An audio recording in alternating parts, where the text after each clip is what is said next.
Back in the day, after years of begging, my parents finally bought me a Sega Genesis, by which time all my friends had Nintendo 64, and I was making do with my dad's 386 when they were trying out the first Pentiums. There was this brief stretch in the late 90s where we had a decent machine, and I got to play a few big games the year they were released, but I never got into multiplayer because I was still using dial-up. My parents did get me a Dreamcast when it was new, but, well, you know. So it's not chauvinism speaking when I say I've never played Call of Duty. My current gaming machines are a refurbished laptop, a GameCube, and a Mac Mini, and I have shitty Wi-Fi. I've long accepted that I just lag several years behind AAA. But I'm generally aware of what's going on in AAA at any given moment. AAA spends a shitload of money making sure of that. And I have to admit, I find Advanced Warfare fascinating. I mean, look at it. What is this? I've picked up the basics of the Call of Duty narrative. A World War II shooter series with an annual release cycle breaks with tradition and puts out a war game set after 9/11, one that is astonishingly well received and astonishingly more successful than the previous games, and it basically becomes the symbol of the modern on-rails, content-munching, jingoistic military spectacle shooter, as a genre. The now modernized series continues the annual releases, and the games just keep selling. But after several years, one game isn't as well received, and neither is the next one. Pre-sales drop, and suddenly everybody's talking about how days are numbered for the modern on-rails, content-munching, jingoistic military spectacle shooter. And into that environment comes Advanced Warfare, jumping into the future where Modern Warfare jumped into the present, trying to make up for the flagging sales, quote-unquote, of the previous entries, needing to insist that, yes, Call of Duty is still relevant. Advanced Warfare is sci-fi, it has boosts, it has double jumps, it has this greater emphasis on speed and verticality. It's doing something the other military shooters aren't doing by doing what basically every other multiplayer shooter is doing. Every COD game has to compare itself to Modern Warfare. Every COD game is more or less trying to recreate Modern Warfare. But this one especially, now that the pressure's on. That game achieved what it achieved by rejecting the rules of its series. So here's Advanced Warfare in the position of having to both reject and be Modern Warfare. Its changes to formula are incredibly safe, but it has to package itself as a Hail Mary. And even that is, in a way, a kind of Hail Mary. And that's all really interesting. The reality of Advanced Warfare's existence is fascinating to me as, a cultural object. Skeptical as to whether I personally would enjoy the actual game had I the opportunity to play it, and also unsure whether enjoying it matters. I ask myself, why do I even know so much about it? I don't have cable, I have ad blockers on all my browsers. I only see ads if I'm on a public computer or when they physically drive past me. I know all this shit about it because everything Activision is doing to get people talking about it is working. I have opinions about it without even playing it, and that's not just everyone on the internet has to have an opinion bullshit. It's really good marketing. I want to experience it for the same reasons I experienced The Passion and 300 and Avatar. Not to enjoy them or to hate on them, but to take part in the conversation. Good or bad, Call of Duty is significant. So let me ask you a sincere question. If I, the dude who only gets to play old shit and indie shit and was still curious enough to dig up a bunch of reviews for a game he can't even play, if I can spew all those words about what makes Call of Duty interesting to me, why aren't any of these glowing reviews more interesting to read? I mean, everything above a 90 is not bad, but kind of boring. I feel like Advanced Warfare poses all kinds of interesting questions, and I don't think I'm alone in that. So let me rattle off some stuff. The most positive reviews invariably spent half or more of their text talking rather approvingly about the story campaign. Is that weird? I mean, really, is that weird? It's a well-known fact that Call of Duty is a predominantly multiplayer series that still has a story campaign in the way that the human species still has an appendix. It's a gorgeous, expensive, and lavishly produced appendix. An appendix with Kevin Spacey in it. And literally 18% of players pay attention to it. It seems to me that if a game series doggedly insists on having a story mode, pours inordinate amounts of money into its story mode, and makes that story the centerpiece of its ad campaign, with the full knowledge that A, 4 out of 5 players will ignore it, and B, both players and reviewers usually ridicule the story, the circumstances of such a story actually being a 9 out of 10 would be pretty goddamn interesting. But across the board, the reviews read like any other mostly single-player affair that just has a solid multiplayer component, as if the single player were the deciding factor in the audience's decision to buy. I don't get the sense from COD's fanbase that the story is terribly important to them, but if the story isn't important to the people buying the game, then this is consumer advocacy for a consumer that doesn't really exist. I find that weird. Or what about Kevin Spacey? Pretty much all these reviews agreed that this is the best performance ever in a Call of Duty game. But me, what I'm curious about is it a good performance? How does Jonathan Irons stack up against Verbal Kint, Lester Burnham, David Gale, the pay it forward guy. They only ever mention the character's similarity to Spacey's role on House of Cards. I get that this is pretty good for a video game, but god, that's so condescending. Be it FemShep, Alex Vance, or Prince Alexander, I'm not sure good for a video game is a real qualifier anymore. I think we can just talk about good, bad, or mediocre, and what I suspect they mean is good for Call of Duty. And the graphics, well, apparently they lovingly rendered Kevin Spacey's face. And okay, it's pretty impressive how far we've come that as soon as he walks up, you can tell. My god, it's Kevin Spacey! That arm's worth more to me than this entire facility. Can't they fix his eyes? They hired one of the greatest actors in the world, and then they give him the eyes of a carp that's been in the refrigerator for 3 days.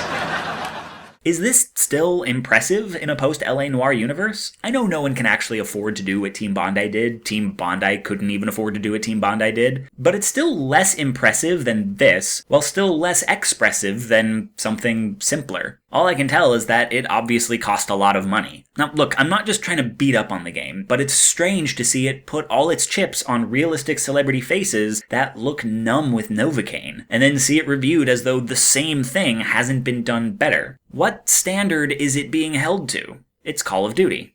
Even the multiplayer is compared almost exclusively to previous COD games, not to other games that are doing similar things. Let me be clear about something. I don't get any sense that this game deserves bad reviews, but I think it deserves curious reviews. It's not that these reviews offer insufficient answers to all the questions Advanced Warfare raises. They don't ask them at all. So what I kept wondering was, who is the 5-star review of Advanced Warfare for? And I don't exactly have an answer to that question, but it got me thinking about a few things.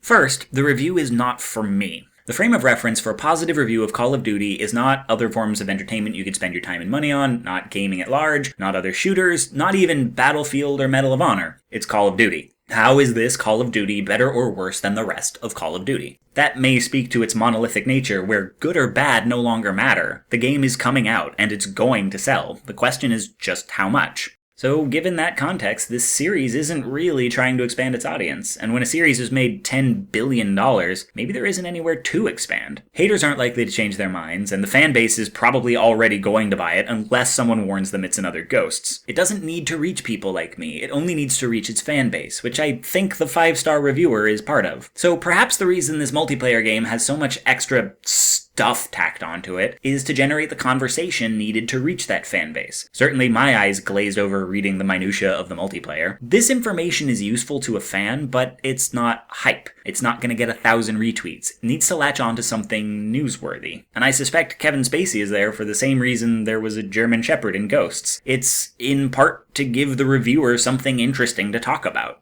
There are multiplayer games, but with no professional competitive scene because the gameplay changes up too frequently. The games are meant to be purchased, exhausted for a year, and then discarded for the next one. Each has to engage its audience for hundreds of hours and still be ephemeral. It's a strange business model. Each game has to feel momentous. Call of Duty is the best fucking game ever, and the next one is even more best. And Kevin Derpface and everything that comes with him just feels more momentous than what would otherwise be the same old multiplayer game with a map pack, some new movement options, and a physics patch. People don't need to play the campaign, but they want to know it's there. It means they got their money's worth. And they want to hear that it's good. Not Proust good, but Clancy good. Gamers these days seem very self-conscious about their hobby being taken seriously as a worthwhile way to spend their time, but not so seriously that they should ask questions about the plausibility of one soldier killing this many enemies, or a PMC actually declaring war on America, or thornier questions. They want the games to be taken seriously, but only on the developer's terms, and these reviews oblige. The analogy comparing the story of a video game to the story of a porno is an old saw, but it's more apt than people often realize. The reason pornographic films used to always have stories was because of obscenity laws. A film that was nothing but people having sex could be considered wholly without social merit and therefore be censored. As long as the film had a story, any story, it could claim legitimacy. And Call of Duty doesn't have to deal with censorship so much as the court of public opinion. COD has a story, perhaps, so it can insist it has more on its mind than multiplayer shooting matches. The player doesn't care. The reviewer doesn't care. It's debatable whether the developer even cares. But there's this expectation that you're gonna make a show of caring, because that means the game is serious. And you can enjoy that, or you can question it. And some of the most interesting conversation around COD does both. But if you want to unabashedly love the game, there's a lot you have to overlook.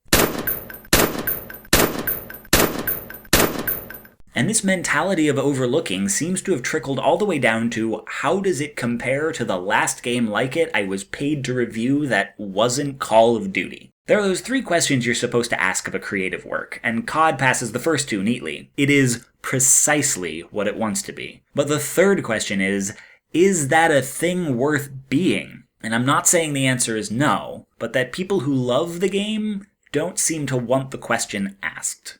Second, the review is uncontroversial.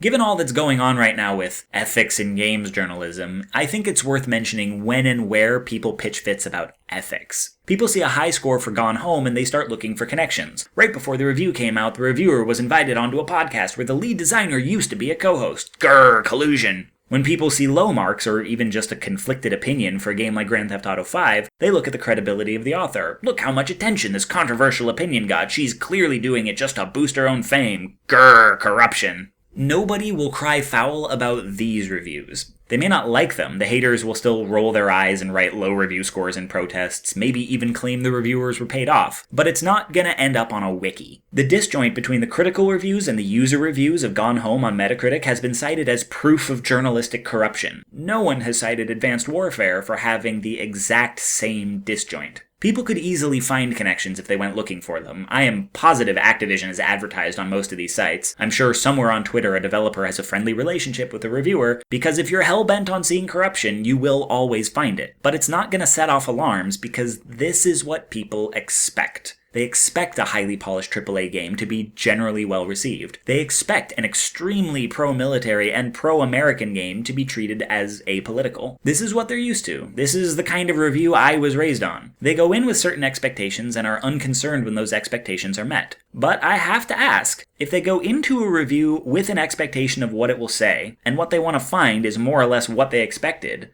what was the point of reading it? And to the best as I can determine, this is the popular notion of what ethical journalism would look like. Ethical journalism reflects their opinion back on them. Ethical journalism is a tastemaker telling them something they already like is good. Ethical journalism is when the reviewer doesn't ask any tricky questions and quietly reassures them that they don't have to ask them either. Let me be clear. I don't doubt that these reviewers are sincere in their opinions. The question of whether a journalist is obliged to discuss the trickier parts about games like Call of Duty, at least in some of the killing lots and lots of non-white foreigners broad strokes, is a big topic I won't get into right now. But I don't think it's any sort of problem that these reviews exist. But I feel we're grappling with the expectation that all reviews should read like this. That no one should ever ask those broad stroke questions that are, to me, the most interesting thing about the game. And I'll be the first to say that has nothing to do with ethics. And if that's all journalism ever was, I'm not sure I'd call it journalism.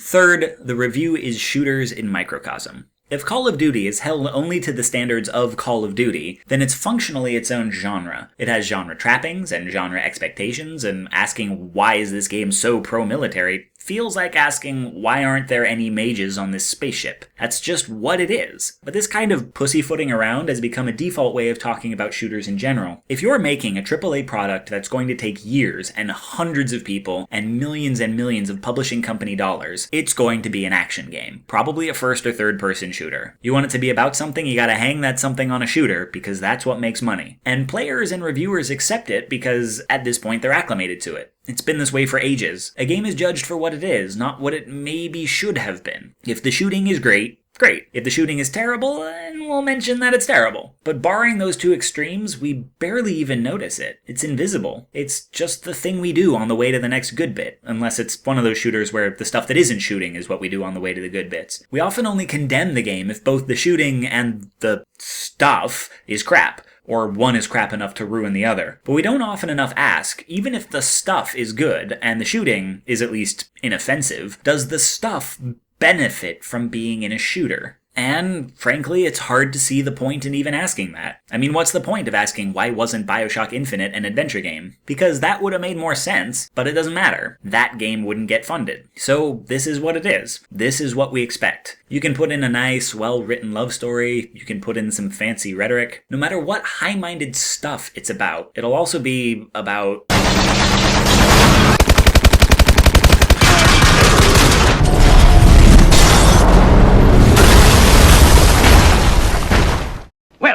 We We can do you blood and love without the rhetoric, and we can do you blood and rhetoric without the love, and we can do you all three concurrent or consecutive. But we can't give you love and rhetoric without the blood. Blood is compulsory. You're all blood, you see. Is that what people want? It's what we do.